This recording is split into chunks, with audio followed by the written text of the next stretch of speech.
Roll call, please. Colin Barnes. Nina Fontana. Here. Vicki Hernan-Faber. Here. Mary Hess. Here. Tom Mattia. Here. Victoria Newport. Here. Tracy Williams. We're going to start with the Pledge of Allegiance, and Sarah Hamilton has agreed to lead us in it.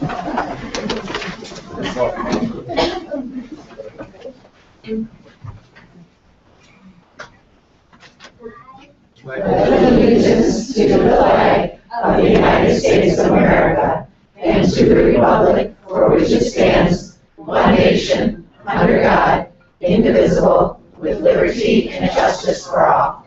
Thank you.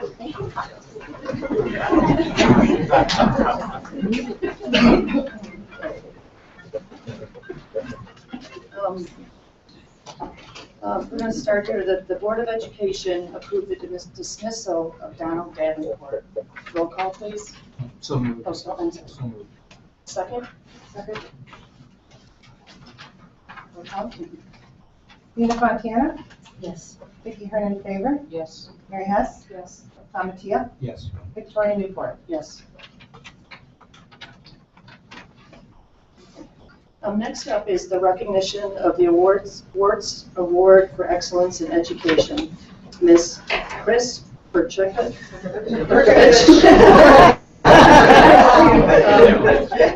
Board of Education will recognize Ms. Chris Perkovich, 5th grade teacher at Founders Elementary, for being named the 2014 recipient of the Wirtz Award for Excellence in Education. Patty? Thank you. Also coming up with me is Carol Naylor. Carol is the co-president of the DeKalb Education Foundation and the chairperson of the Wirtz Award Committee. Each year, the Wirtz Foundation presents the Wirtz Award for Excellence in Education. This award was established in 1989 to honor the memory of William Wirtz, Alfred Wirtz, and Jean Wirtz. The Wirtz Award is intended to encourage high standards of innovative achievement that bring quality to a public education system and vitality to a community. It is made available annually to recognize the distinguished service of outstanding individuals who raise young people's sights or promote a program or organization that lifts students' sense of human value and purpose. The selection committee for the selection of the Wirtz Award was made from persons nominated by District 428 staff and was based upon the nominee's ability to positively influence, motivate, and inspire students. From those nominations, the Wirtz Award Committee chooses the Wirtz Award recipient. The Wirtz Award Committee is made of Dr. Norman Stahl, Billy M., Mary Lynn Buckner, Bernie Looney, Carol Naylor, Sharon Spears, and myself. This year, there were 6 exceptional nominations, and we would like to recognize all of the nominees tonight. So, if you would please come forward when we call out your name.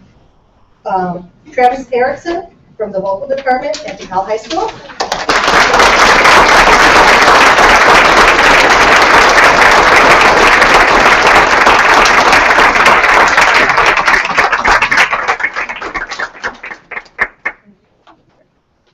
Kelly Hamilton, Science and Social Studies teacher at Clint Rosette Elementary.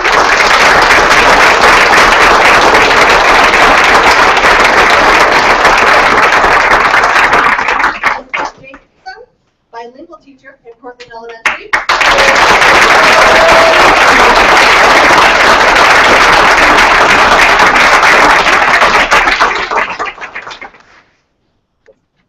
And Natalia Zimmerman, French teacher at DeKalb High School.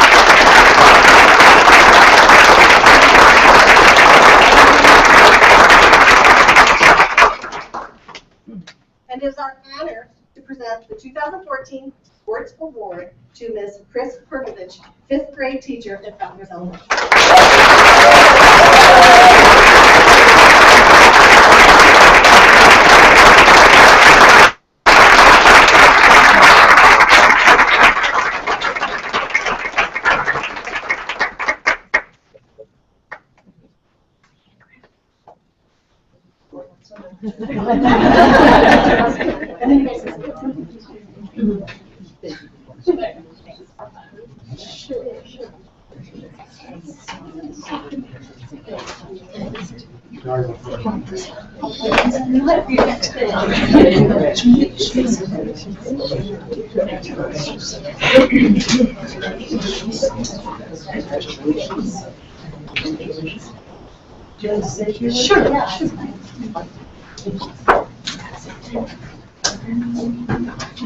Just a very few words. I cannot not thank the people that nominated me. I need to do that. Miss Amy Fontana and Kelly Lulo nominated me, and I'm very grateful to them for starting the ball rolling. Other than that, an award like this I'm only as good as the people that I've worked with. I've been incredibly lucky, blessed, to work with amazing people. And so I share this with them because it's a profession where you can't compete, you collaborate. And I just want to thank everybody who's involved. Thank you for the honor.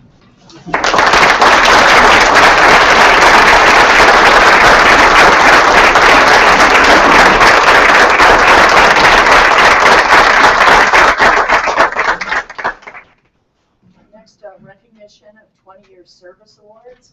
Penny Roman.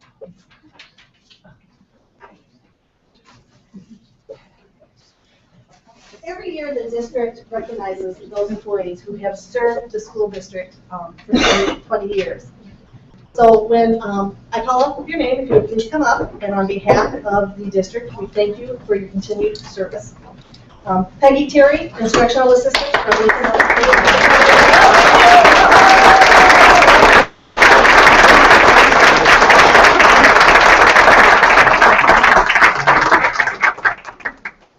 Yes, you do. Margie Bai, office professional here at the Education Center.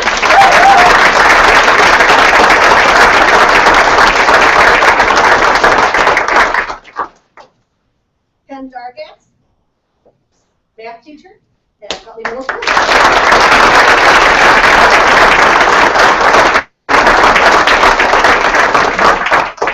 Kathy Lahuda, math teacher at Nutley.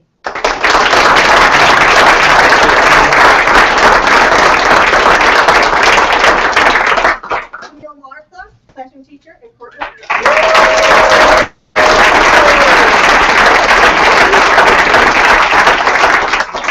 Will McGuire, physical education teacher at Portland.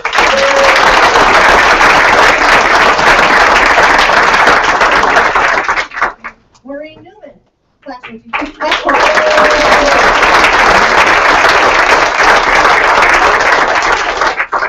Jenny Omerod, guidance counselor at Nutley Middle School.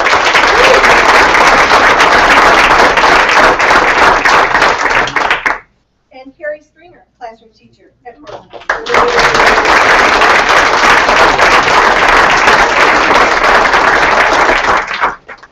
In addition to these individuals, some other members of the staff are unable to join us this evening. But if you are in the audience, please come up because we do not have you down as RCPD. But that would be Charlotte Osberger, who is an office associate here at the Education Center. Tom Kerwin, who is a member of the FOS team. He is the gentleman who drives the food truck around. Everybody knows his job by that. Carrie Ingstrom, who is a classroom teacher at Huntley Middle School. Diane Carlson, classroom teacher at Tyler Elementary.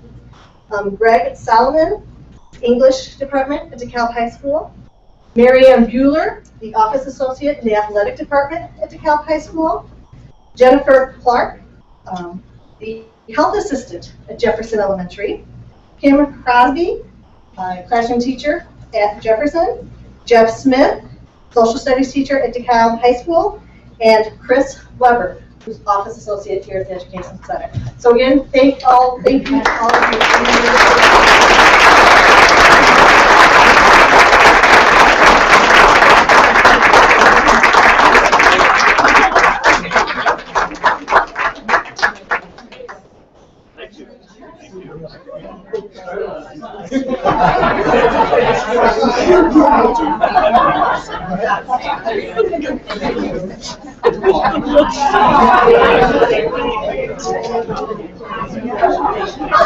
And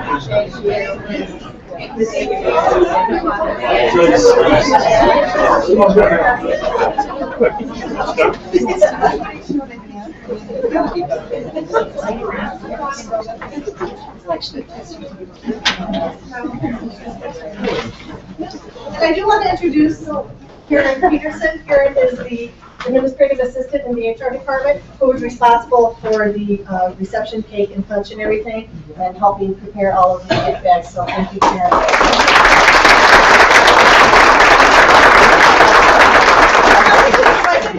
Just saying. Okay. Next, we have your recognition of district retirees. This year, we have 5 members of our district staff retiring. Between the 5 of them, they have served the district for 69 years. And at this time, we're going to recognize each of them. If they are here, we have a colleague or colleagues who are going to speak on their behalf. And we are going to start alphabetical with Dr. Briscoe, who has been with the district since 2008. And speaking about him are Vicki Haseker and Andrea Burma.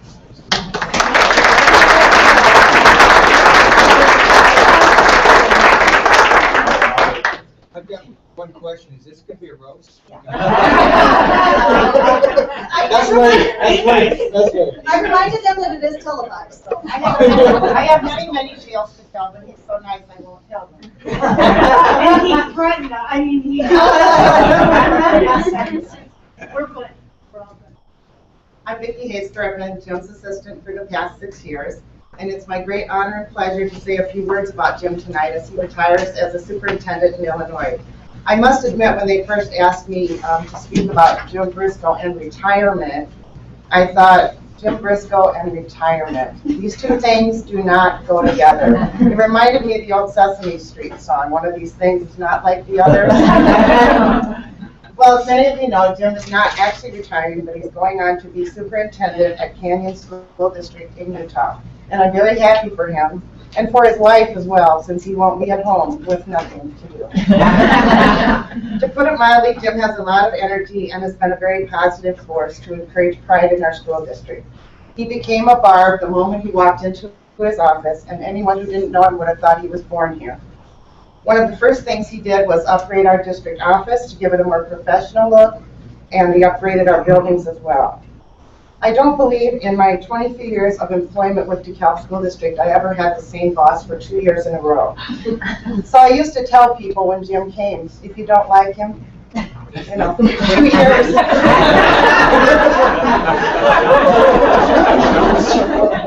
So I'd like to thank Jim for tolerating me better than apparently my other boss.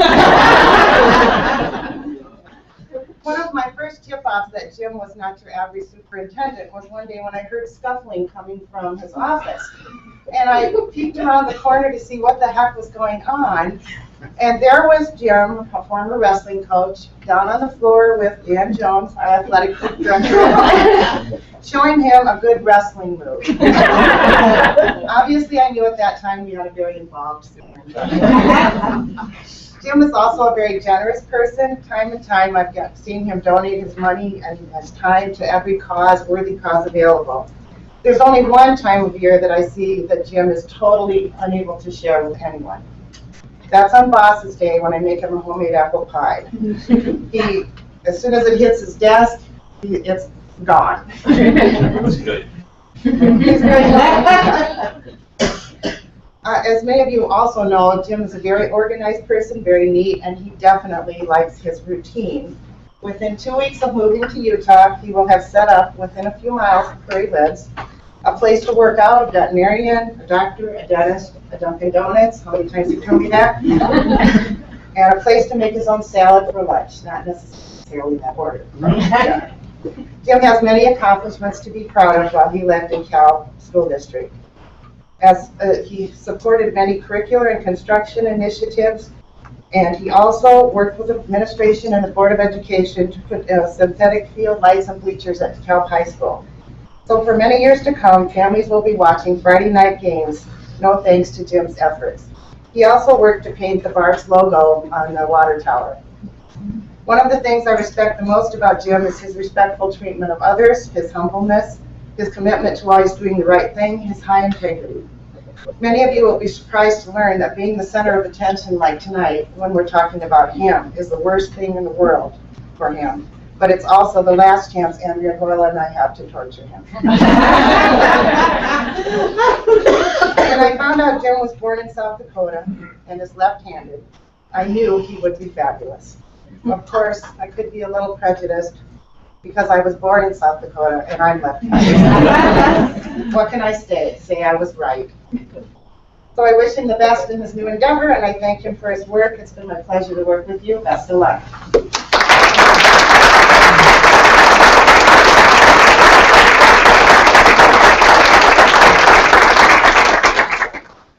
So I'm next.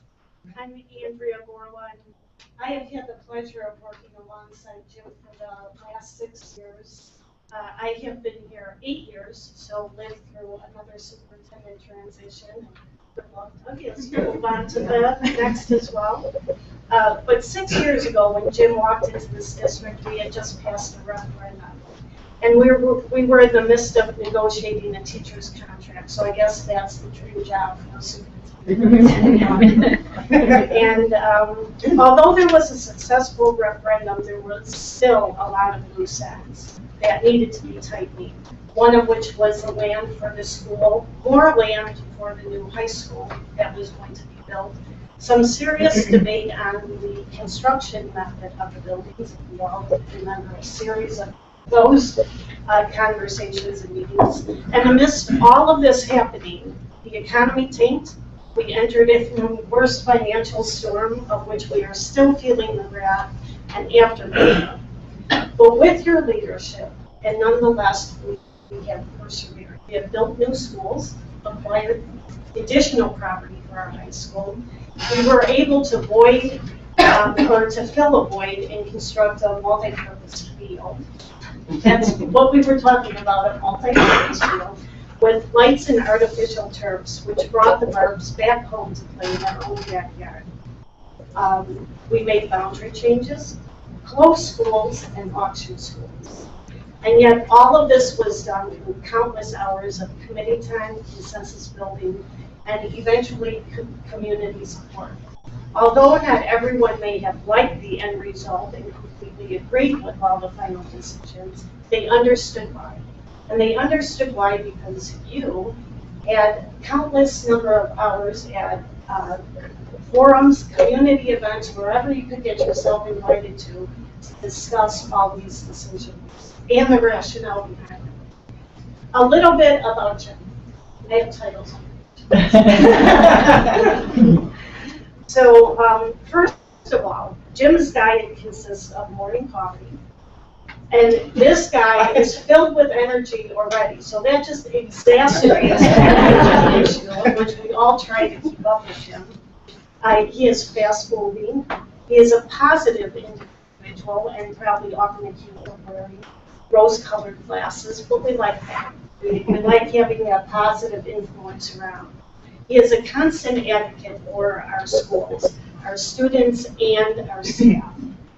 Some of Jim's likes, from our perspective, of what we know. Jim likes visiting schools and talking to our students and staff. He likes apples and salt. And so throughout his years, you frequently see Jim roaming the hallways with an apple in one hand and a salt shaker in the other. He carries fruit with him a lot of times and is also always willing to share, not the apple pie, ever, but always carries around some fresh fruit. Some of his demands were requests, because no superintendent ever demands anything, right? When we are presenting the most complex information, it has to be on one page. For a while, his kick was he frequented Schnucks to make his own salad. Still. And I'm certain we'll be doing that in your everything that you know has to be consolidated on one page when you're talking to Jim. I can tell it louder. You'll see the names. He enjoys running, O'Leary's, hunting with his dog, And in demonstrating your support for whatever we're requesting, it has to be on one page. Got the picture of what we're looking at. Never listed. Among all of this, I'm sure his lovely wife, Joan, finds a space in this busy man's life. And bets are that Joan is a very patient and independent individual. Ways in which you've supported your administrative team. When RTI, which is Response to Intervention, came and was mandated to us, this 3-tier model emerged. All the talks based on the triangles, which I'm certainly you all have seen countless presentations of that, Jim had supported out of the gate. And it was just something that was going to happen. And now our district has been nationally recognized for this program. We've always tried to incorporate the best of business practices, and we have awards to prove it, because of course we have to include the CAFR, of which Jim had highly recommended we hang all our awards on the walls. So there is evidence that we are doing that. He built partnerships with the YMCA, with NIU. There is no doubt that when you drive into DeKalb and you see the water tower, that this is the home of the Barbs. That you have contributed countless professional and personal time and effort to support our athletic and music programs. And a quick little story, just about our office here. Jim has a fondness and attraction to laughter. Whenever Jim would hear laughter coming from an office, he would walk in with a smile and want to partake in the conversation. However, I will admit at times, in an office full of women, and some of us over the age of 50, we need to proceed with caution with it. There is a lot of sharing of information, of which some may not be appropriate in this company. There were times when Jim would walk in the office amidst all this laughter, then dead silent.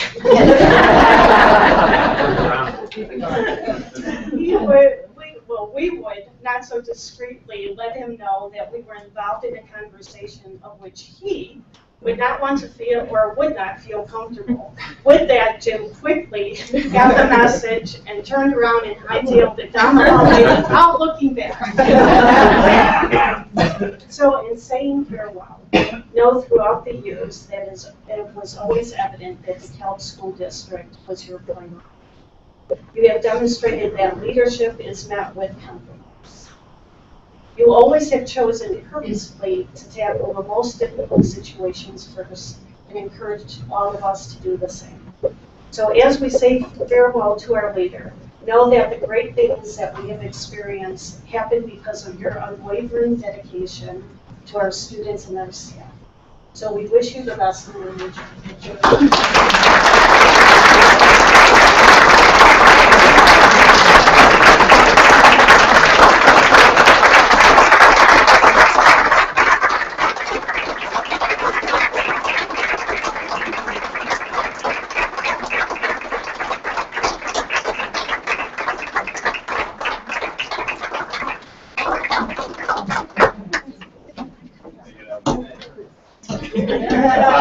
One page. I might have said put it all on one page. Did that ever happen? So I tried.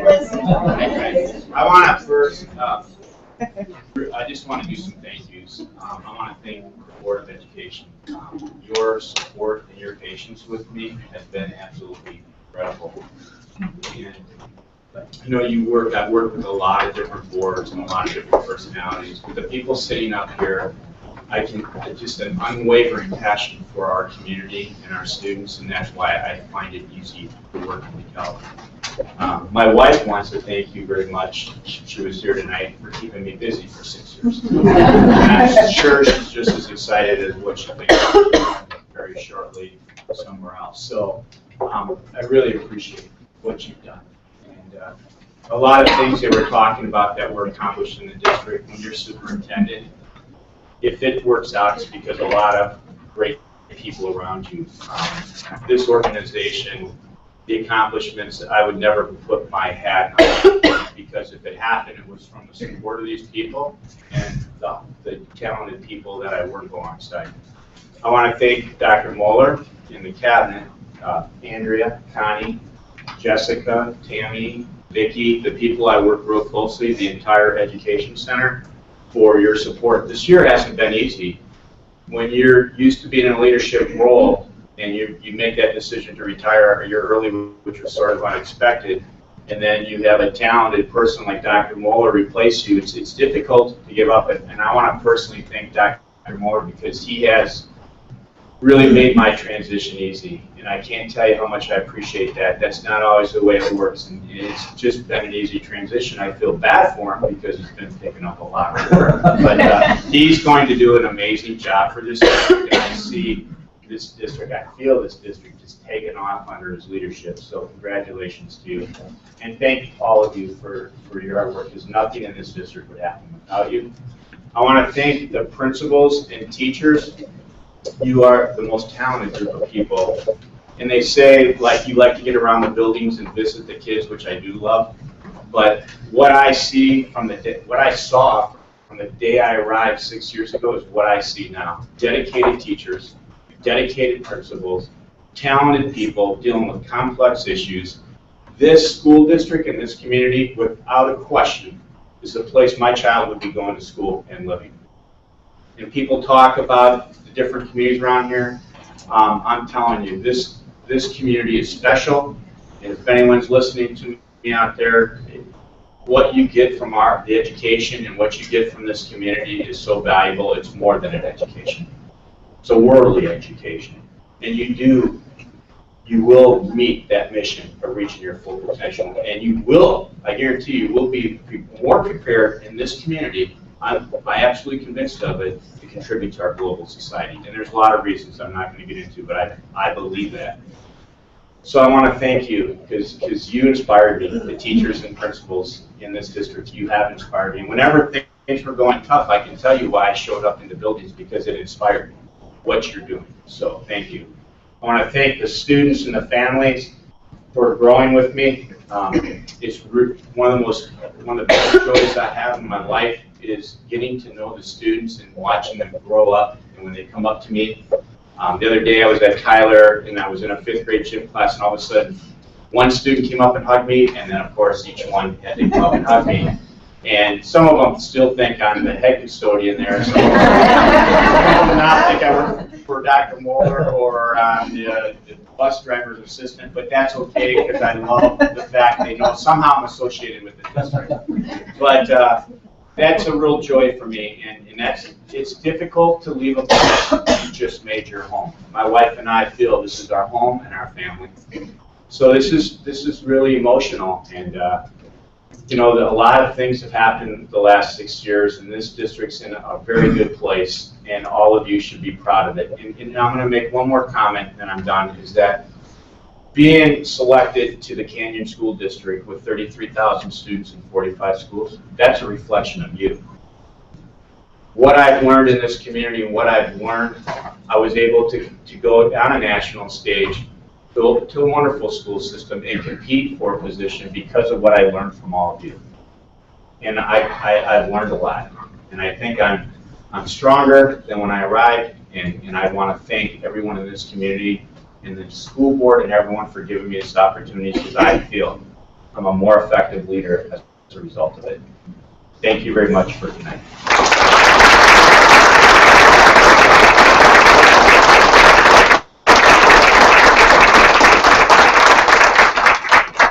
Next, I'd like to recognize Ken Dargatz, math teacher at Huntley Middle School. Ken has been with the district since 1994, and Kathy Laguda is going to say a few words. Ken, if the two of you would please come up.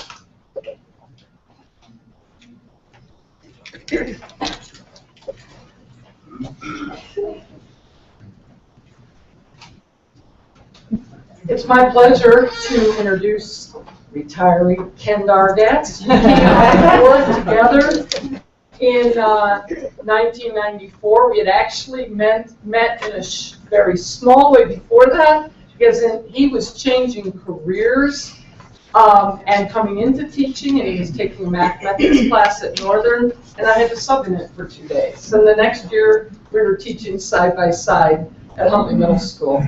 I know Ken in so many ways. We came on board in 1994, like Connie said, and it was the year of the big student switch. We had too big of classrooms, and 1 month into the school year, they got more teachers for Huntley Middle School. And so some of the kids that had been in my class were now in his class because the teams had all been changed. And so it was a good thing we were both new because we were very much on the same page still at the first week of school. We knew each other in many other ways too.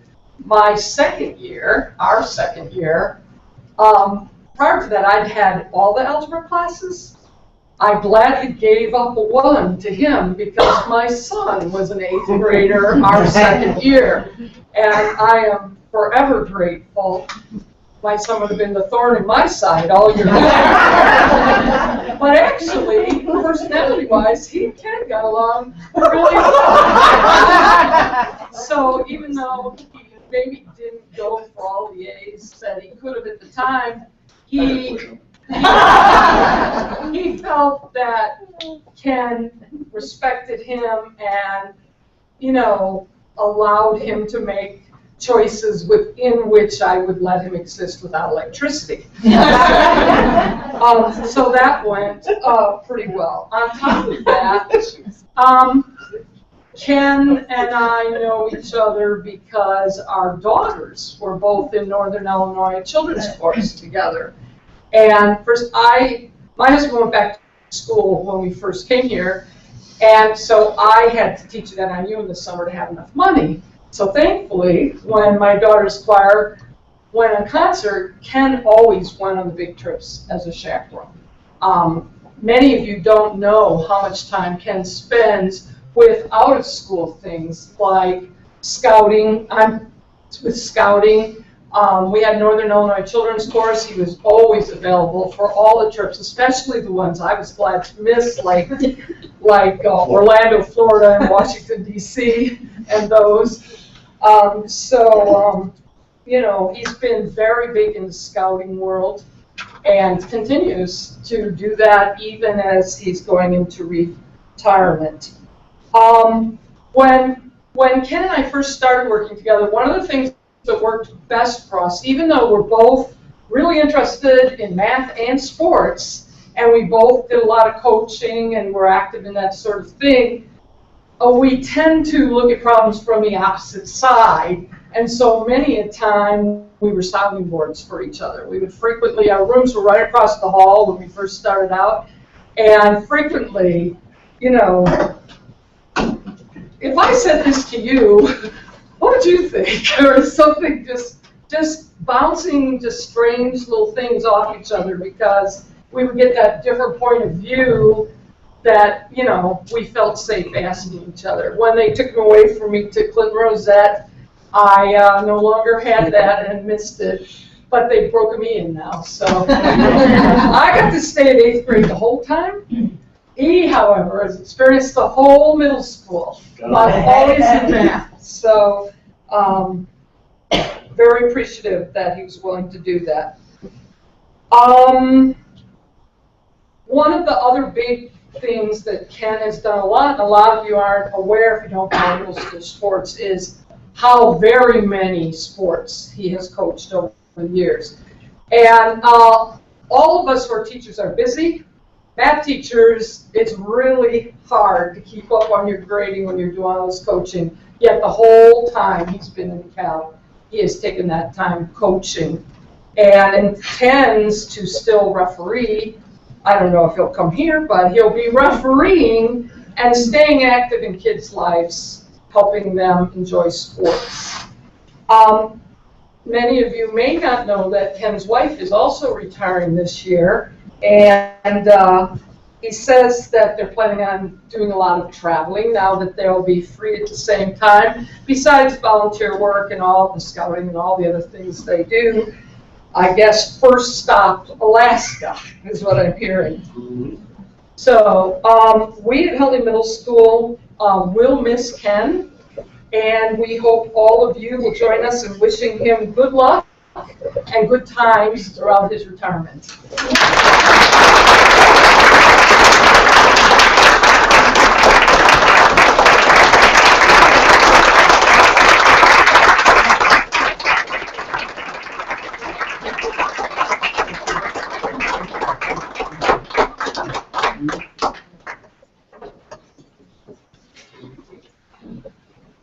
I'm not going to say anything, I'm done.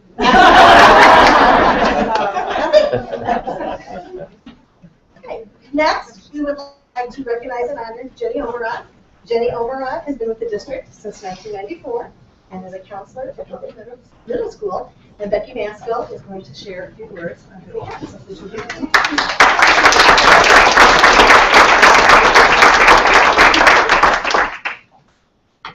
Well, anyone who has worked alongside Jenny Omerod knows that, anyone that's worked along with Jenny Omerod has had the opportunity to see a true professional at work. I've attended parent meetings, team meetings, and served on many district committees with Jenny. I also worked with her for several years in DCTA leadership. It is my privilege to share with you tonight some of the observations that I have made about Jenny over the years. I've written a short poem to honor the dedicated service and support that she has provided to countless people in our district and community for more than 30 years. When she finished grad school in 1976, Jenny was hired for counseling at a group home to see what she could fix.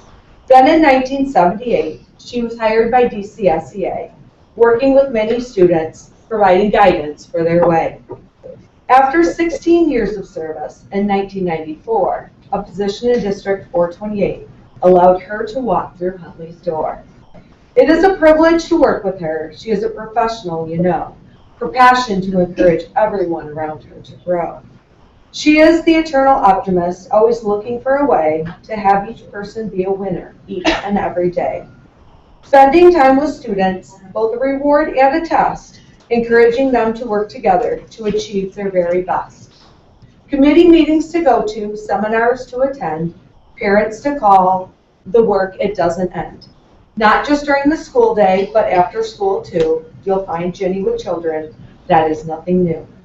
Gamers Guild, Builders Club, Mixers, and Web. She gets involved in many ways, helping others get ahead. She brightens up any room with her gigantic smile. Always being positive is her teaching style. She also serves in leadership for DCTA, supporting the district and her colleagues in a professional, and special way. She serves her church, Kishwaukee College, YSB, and NIU. Her commitment reaches beyond the walls of Huntley Middle School. Jenny, now the time has come to relax and chill, to go to massage school and learn that skill. We will surely miss you. It just won't be as great at good old Huntley Middle School. We're in District 428.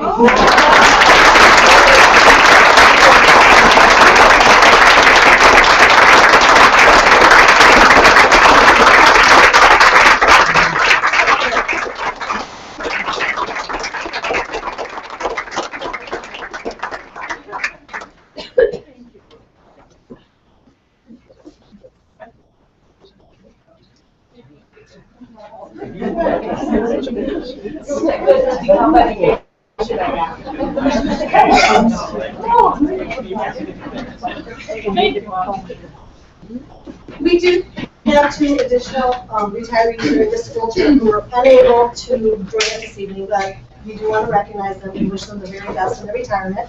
The first one is Terry Bell, who was an office professional here at the Education Center and in the last 2 or 3 years at DeKalb High School, and she has been employed since 1996. The other is Dr. Roger Scott, who has served as both the principal at Huntley Middle School as well as assistant superintendent for curriculum and instruction. And Dr. Scott has been employed by the district since 2005. So on behalf of the district, congratulations to all retirees and enjoy.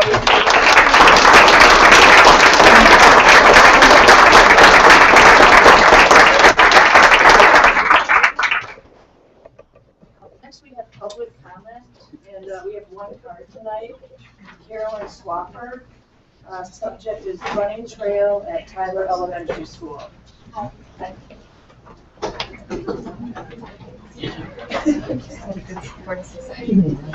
you for the opportunity to speak. My name is Carolyn Swafford, and I am the co-president of the Tyler PTO and the parent of the fourth grader at Tyler Elementary.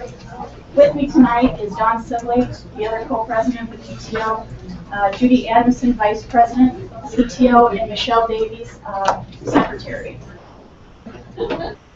We come before you tonight to express our concern about a possible running trail being installed along the playground at Tyler Elementary. Any such trail would be dangerously close to the playground where the children play before and during the school day.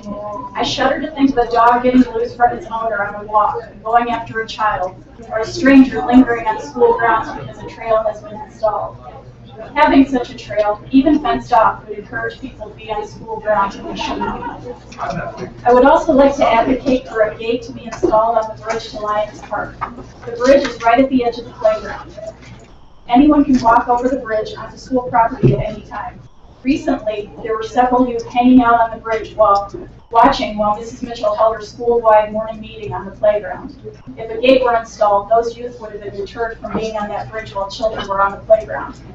It is my understanding that the school district's resource officer has observed the bridge traffic during school hours and feels that it creates an unsafe situation for the students. We are all responsible for making sure that the students of Tyler Elementary are safe, whether they are in the classroom or on the playground. I ask that you do your part by installing a gate on the bridge to Lions Park and denying the addition of a running trail. Thank you. Thank you. Next, we have board committee reports and correspondence. Yeah, you. Okay. Tammy, if you could speak briefly about the security grant we found out we received last week. Yes, through IEMA, I believe it was, the safety and security grant was issued to DeKalb School District. We received about a third of what we requested, but the total is almost $60,000. It will improve different variety of things at 6 of our buildings. I'm not sure how they selected specifically what projects were approved or not in our grant that we submitted, but what it will provide is a visitor management system we will have it at all of our buildings, but it provides funding for 6 of those buildings, as well as lock replacement at Clinton Rosette, a portion of the funding needed to install voice over IP phones at Brooks Elementary, and then additional cameras at our high school. Thank you. And one other thing, Tracy would like to hold a board retreat to discuss superintendent goals and update and revisit the previous goals set in the retreat that took place 2 years ago, I believe. 3 years. 3 years ago? Okay. If everyone on the board could email Tracy and I dates that you'd be available in the next 2 months or so, including Saturdays, that'd be great. We'll find some date that works for everybody. Okay? Anybody else have anything for? Okay. Next we have a presentation, an update on advanced middle school ELS and math for the 2014-2015 school year. Doug Moeller, Dr. Jenny Huber, Laura Edwards, and Tim Vincent, and Letitia Dawkins. And this is an informational item. Come on down, folks.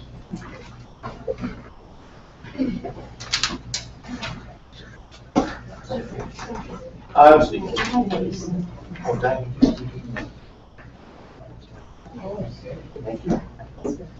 I apologize. Laura is not able to join us this evening, so she was answering those as well. What we wanted to clarify was we talked at the last board meeting a little bit about the English language arts and our new English humanities program with the hardcore program, and we just want to make sure we clarify what we want, what the plans are going forward. First of all, we do not advocate eliminating advanced classes in the school. What we did realize is there are these middle school classes have been around a long time. They pursue their students, their business tenure as principals, and so we just want to make sure you know just how we think we can use the tool. So what I want to show you here, it's not that easy to see, but basically if you look at the class of 2016, there was 124 students in 8th grade advanced English language arts. So 124 students advanced English language arts. Of those students, when they moved on to high school, only 59 of them, or roughly 48%, qualified to go into honors humanities. The other remaining 64, which turned out to be 62%, ended up going into the regular sections of humanities, English. Now, 93 of these students, or 75%, were exempt from literacy, but we also, in addition to that, had these students, 30 of these students that were placed into advanced English language arts in 8th grade, but needed literacy in addition to regular humanities during their first year in high school. Class of 2017, you see similar statistics. There was 127 in advanced English language arts. Of those, only 43% ended up in honors classes. The other 56 ended up in regular humanities. And obviously, we've got the same thing with 91% were exempt from literacy, and only that year only 9% had taken literacy. So what this clearly shows is that the way in which this program was set up was decidedly different. We're proposing a paradigm shift. What basically was done was two sections of this class were selected, and each class was to have approximately 35 students in them. And so basically they just went down the list and filled these classes. That obviously is not appropriate for almost more than half the students in these two cohorts that they were in honors, advanced ELA in 8th grade, but then when they got to high school, they only qualified to be in regular humanities. And again, in 2016, almost 25% of those students needed literacy. So given that data, it's very difficult to justify that a truly advanced curriculum could be presented.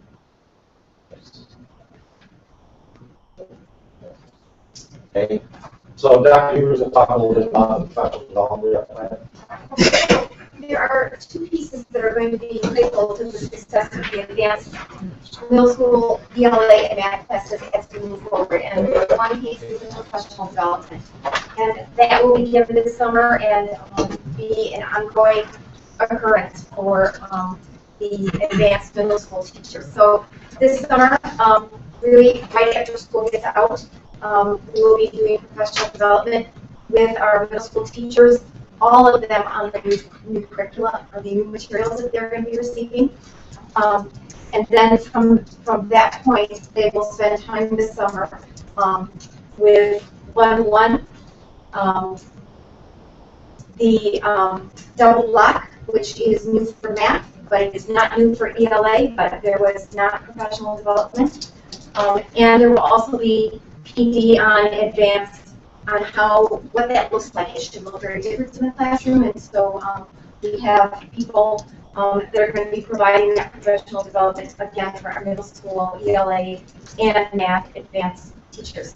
So that will take place this summer, and then ongoing as we move into next year and really for the foreseeable future, we will provide that ongoing professional development for those teachers.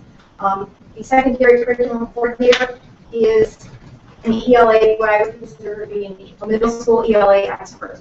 She has taught all levels of ELA, has a doctorate in curriculum instruction, and she is going to really be the person that's going to be the driving force behind the professional development that the middle school teachers will be receiving.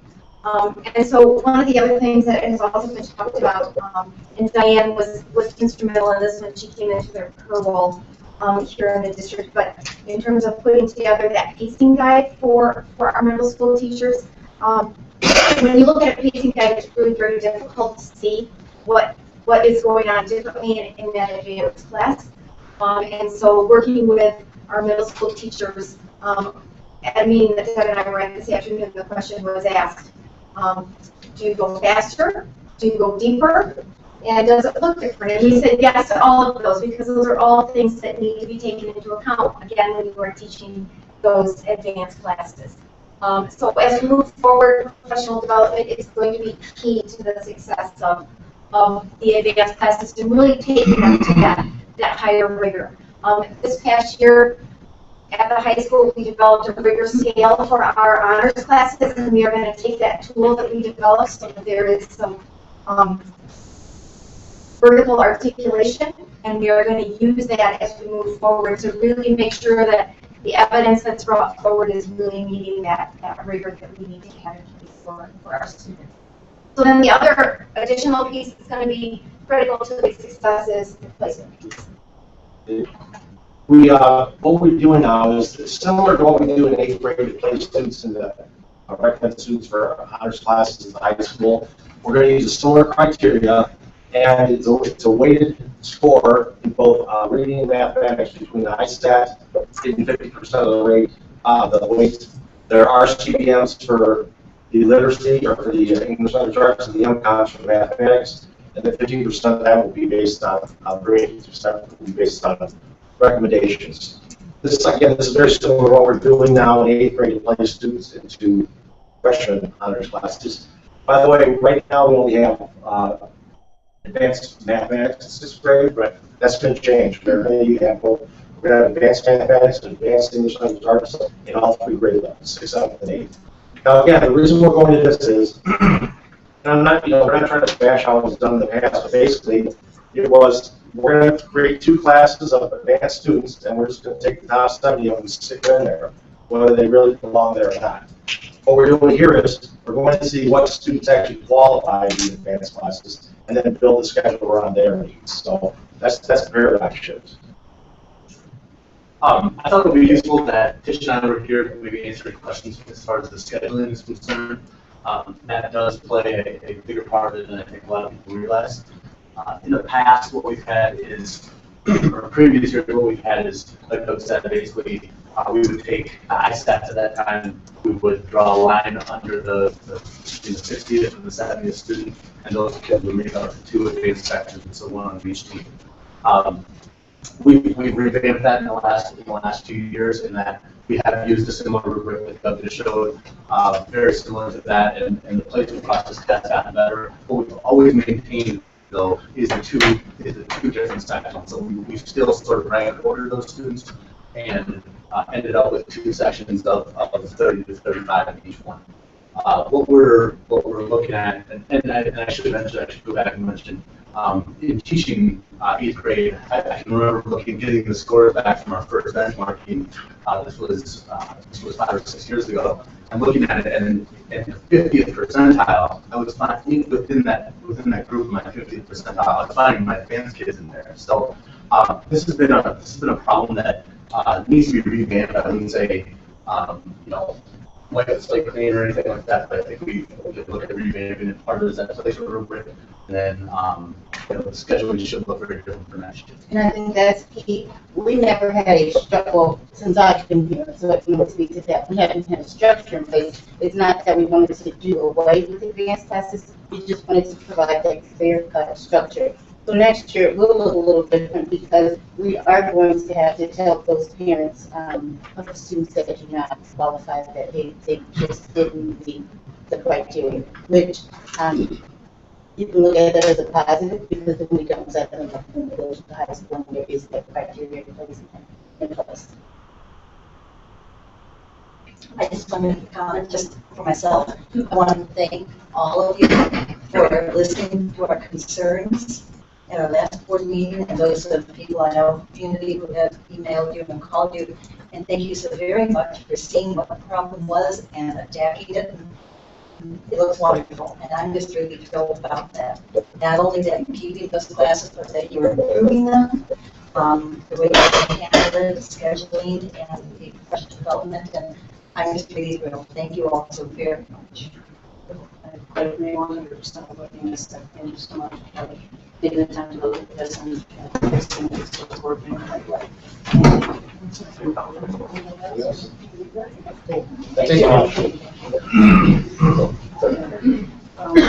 Next we have the Mastery Manager implementation.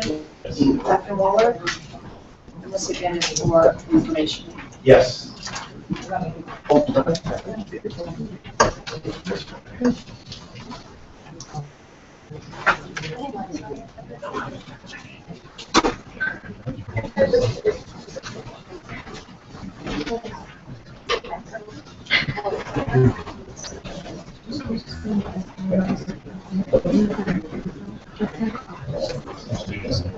I'm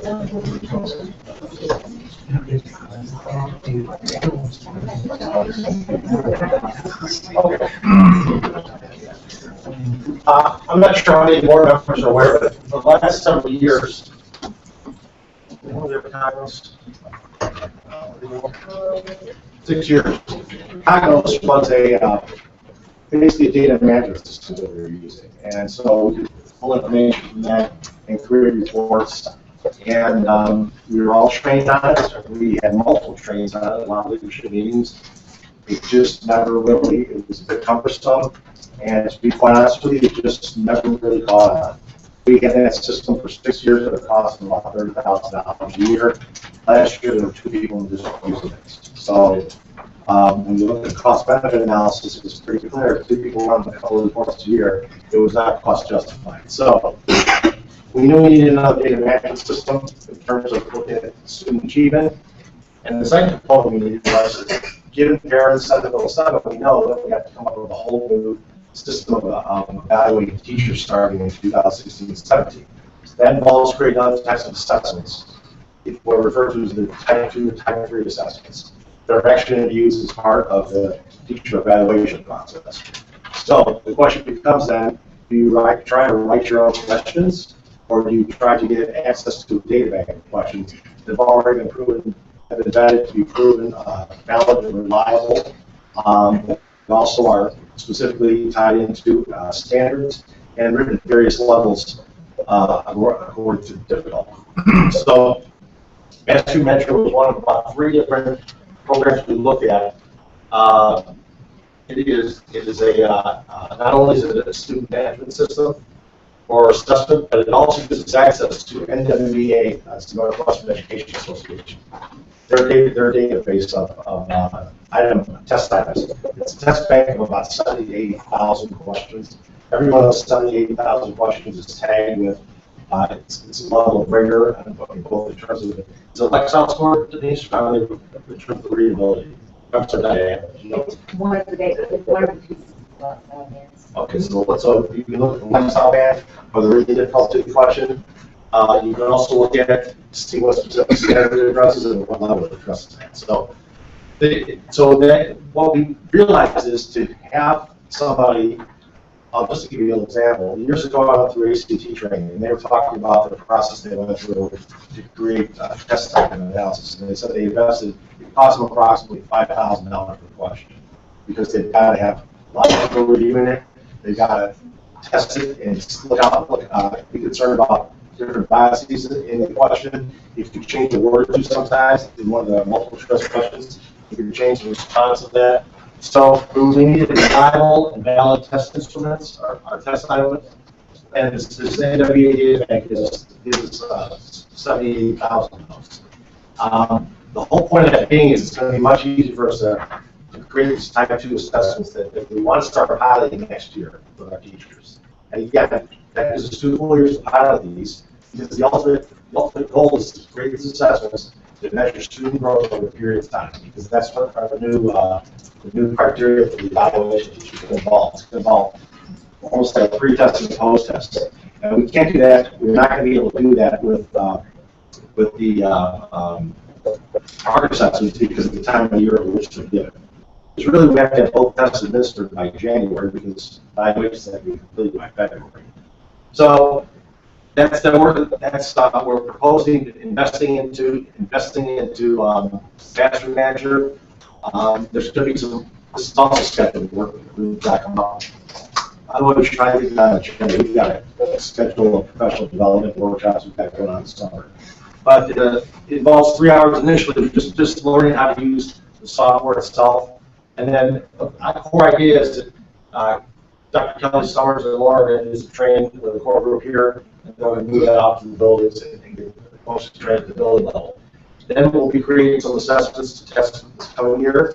And ultimately we want to do is find out what is in a particular grade level, in a particular subject, for a particular assessment, what is considered to be an average or a reasonable rate of growth from one point in time to the next. Because ultimately that's the decision we're going to have to make. Those decisions will be critical because it's going to affect how teacher evaluations take place. So we do want 2 full years to be able to really try to come up with some non-reliable tests that are demonstrating mastery of the standards for that area. The cost, 5-year contract is $56,000 for the first year. Annually, that's some startup fees, and we've got to get some equipment in the building, some hardware in the building. After that, it's a cost of $6.97 a student. We approximate that to be about $43,000. Again, that includes hardware, software fee.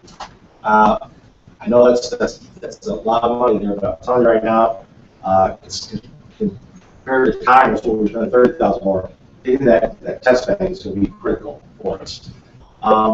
And we, by the way, we already did budget the money for that purchase on supplemental general state aid. And that's it. Questions?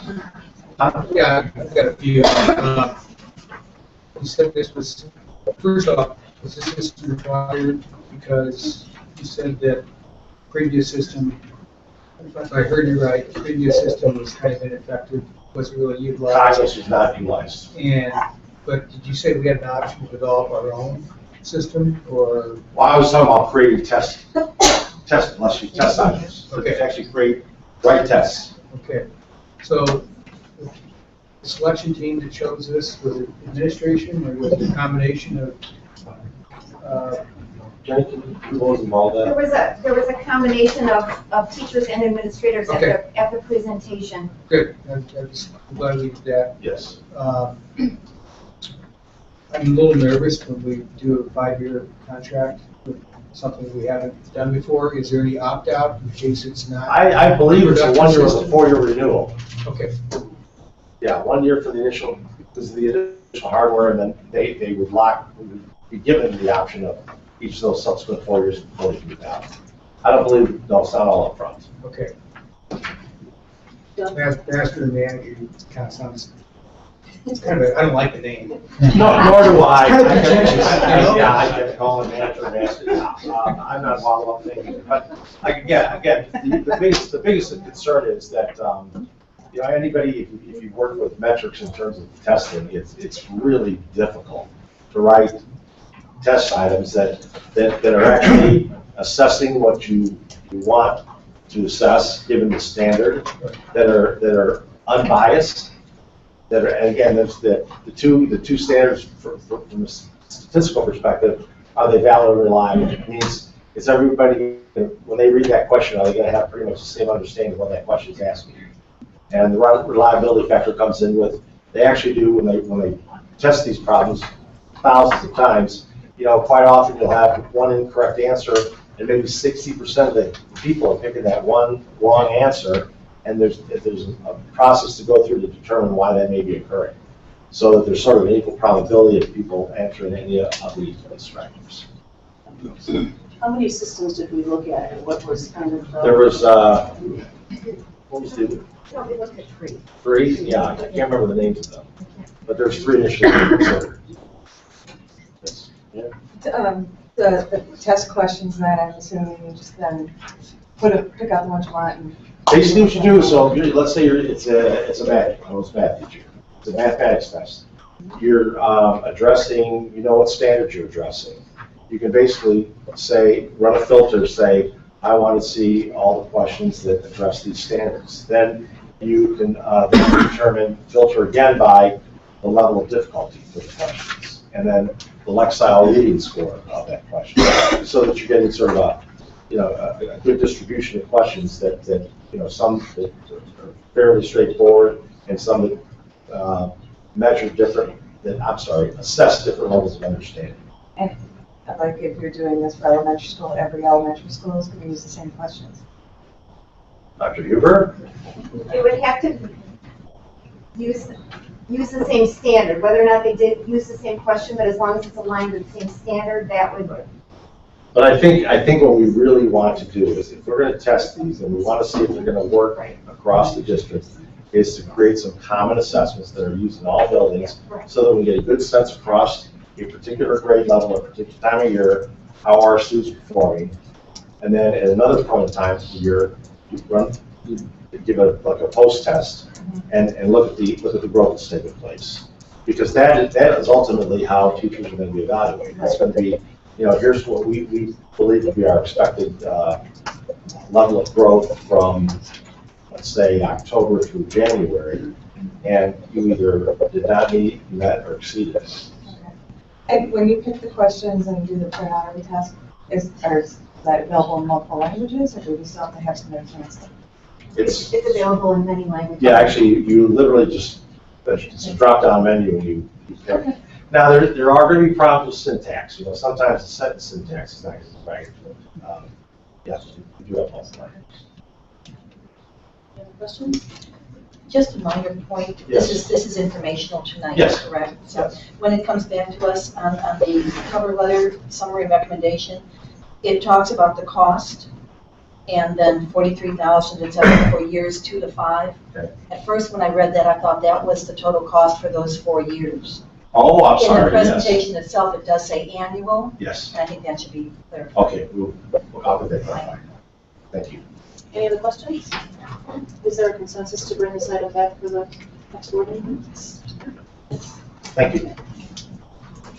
A non-business consent agenda, that the Board of Education approve the non-business consent agenda items A through J. Do I have a motion? Second. Any discussion? Roll call, please. Vicki Baker? Yes. Mary Hess? Yes. Tom Dia? Yes. Victoria Newport? Yes. Nina Fontana? Yes. Business consent agenda, that the Board of Education approve business consent agenda items A and B. So moved. Any discussion? Roll call, please, Vicki. Mary Hess? Yes. Tom Dia? Yes. Victoria Newport? Yes. Nina Fontana? Yes. Vicki Baker? Yes.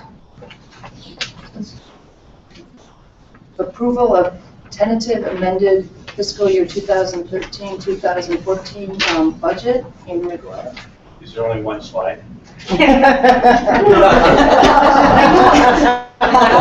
No, there is not. And for the record, he talked more than 1 minute.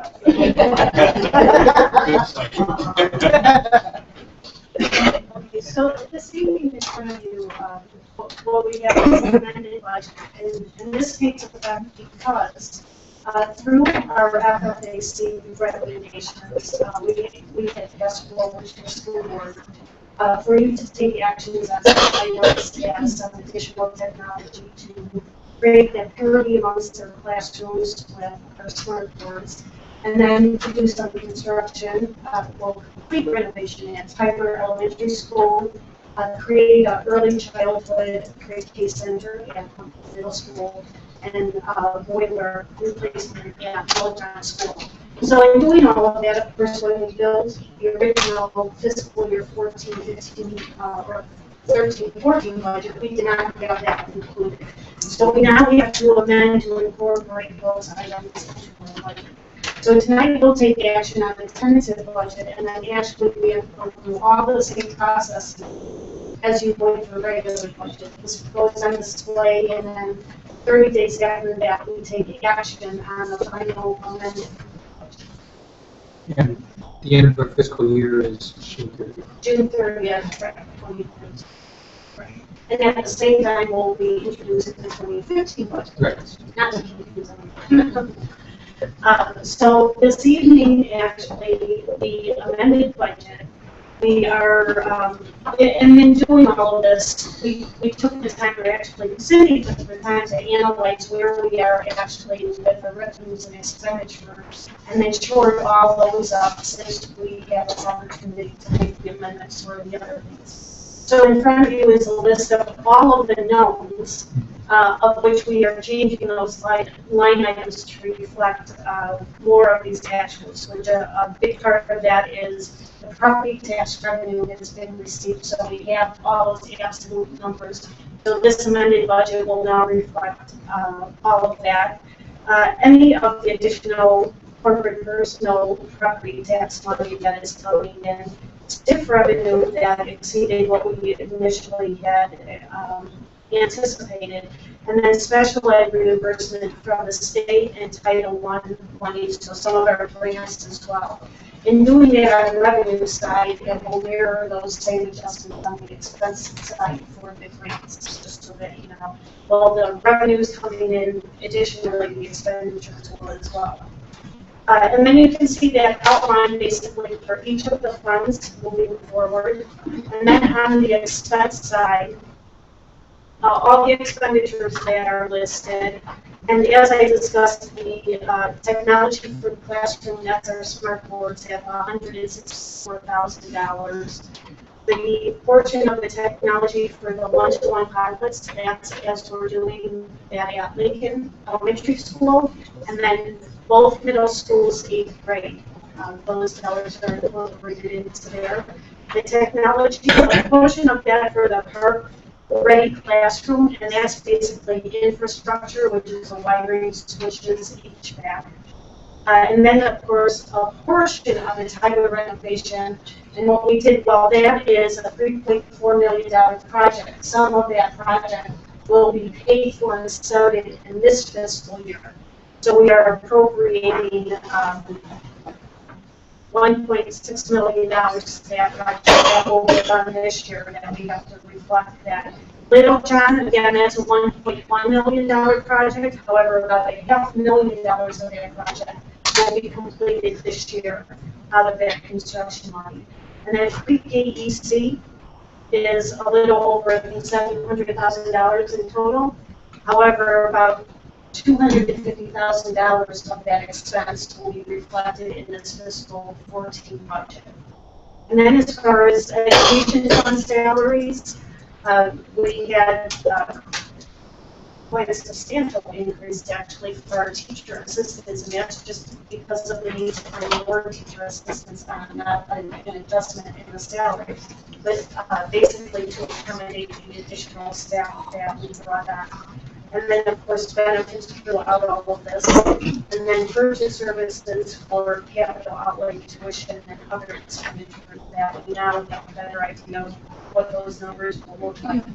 Under operations and maintenance, there is a portion of these capital costs that then are being paid out of the O&M fund. And that's part of the Tyler renovation, the HVAC, and the pre-KEC that are not being covered by the construction grant dollars, and that's approximately the $213,000. And then, again, because of this unprecedented winter that we had, our utility costs for gas had skyrocketed, and we had to make an adjustment of $365,000 for the budget to accommodate what that expenditure is for this current year. Transportation actually was a good thing because we then are decreasing our expenditures from what we had originally estimated at.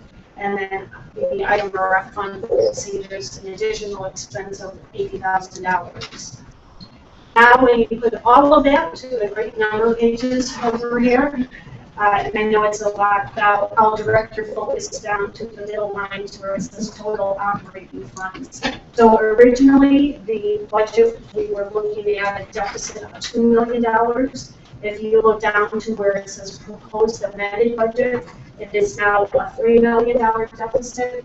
And again, I just want to remind you so that it's not unfair to everyone.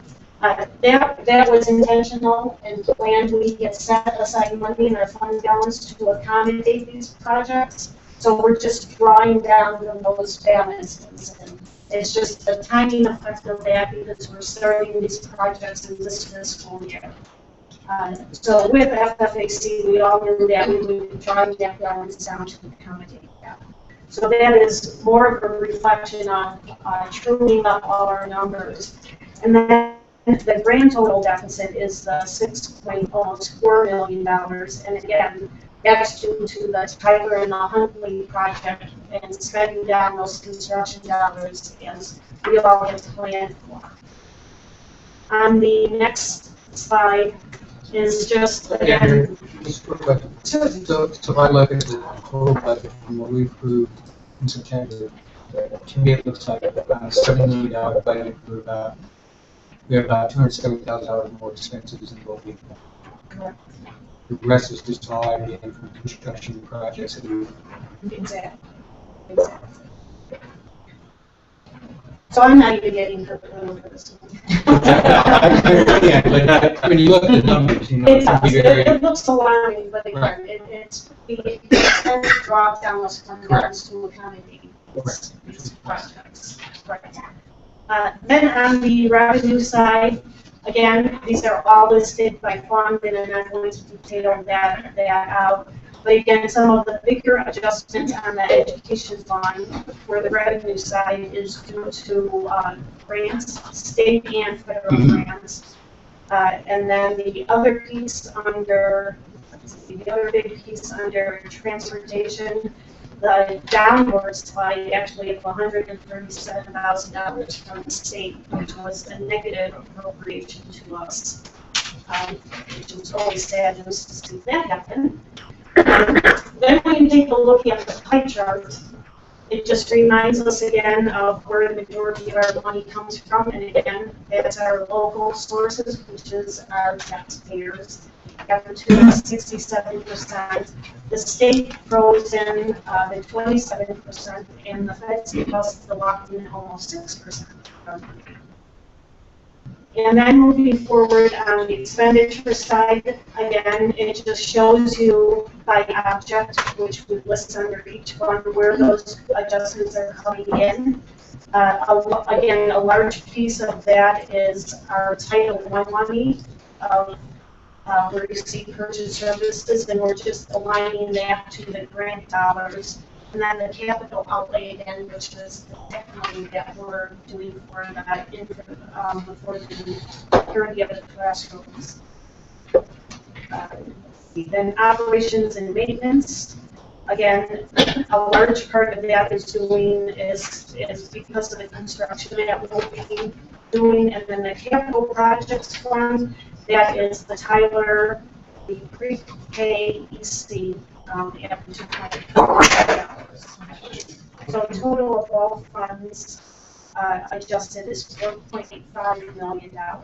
And again, just a reflection of how our expenses are laid up in a pie chart.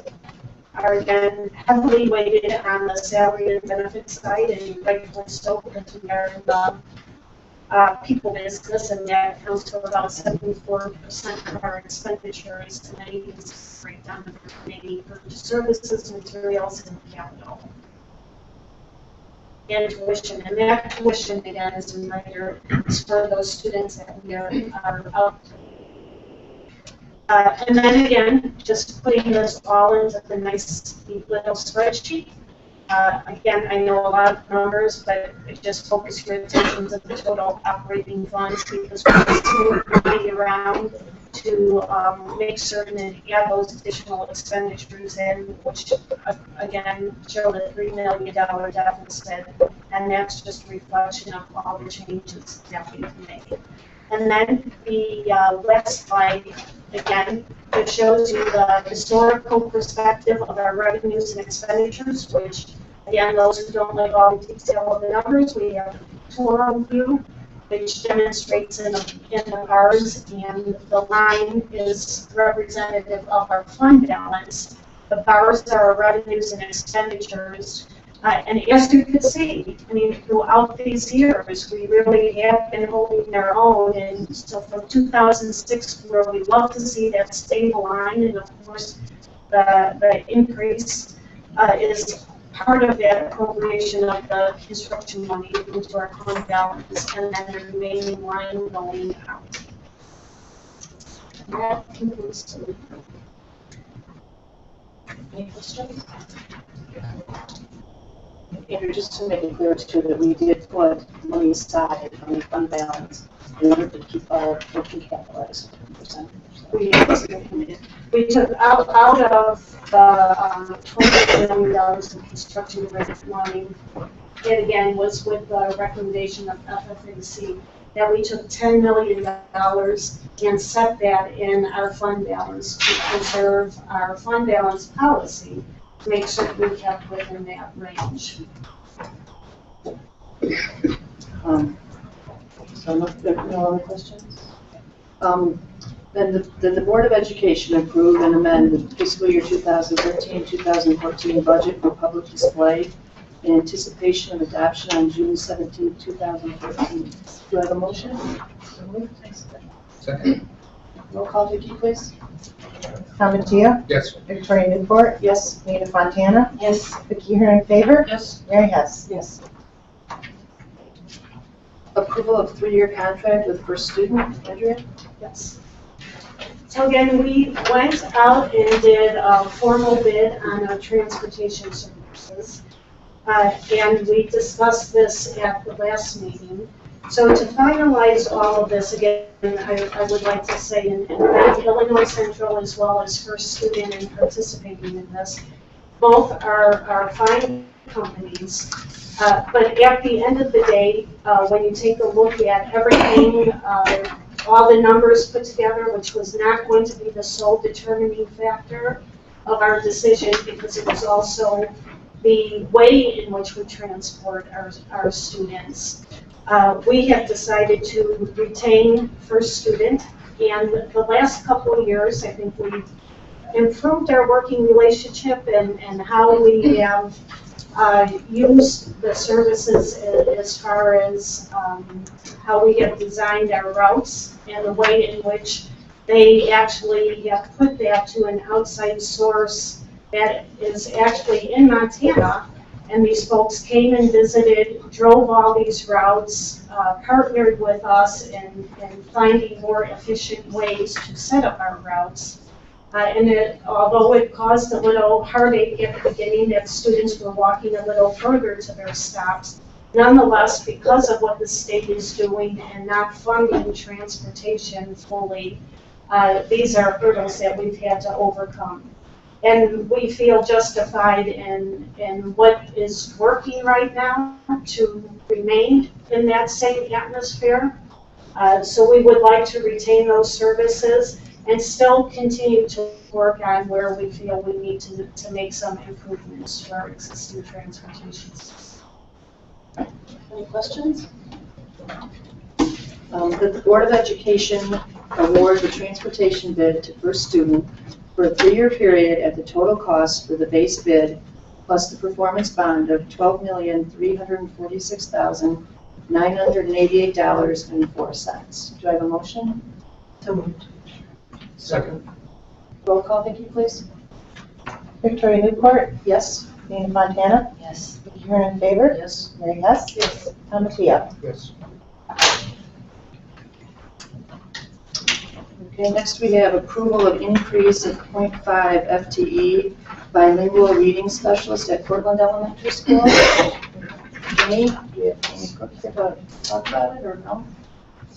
Sure. Do you need me to talk about it again? Okay. Or is it just separate? Okay, so we're good. Okay. Okay, any questions? Okay. That the Board of Education approve an increase of a 0.5 bilingual reading specialist at Portland Elementary. So moved. Second. Vicki, roll call, please. Nina Fontana? Yes. Vicky Heron in favor? Yes. Mary Hess? Yes. Palmatier? Yes. Victoria Newport? Yes.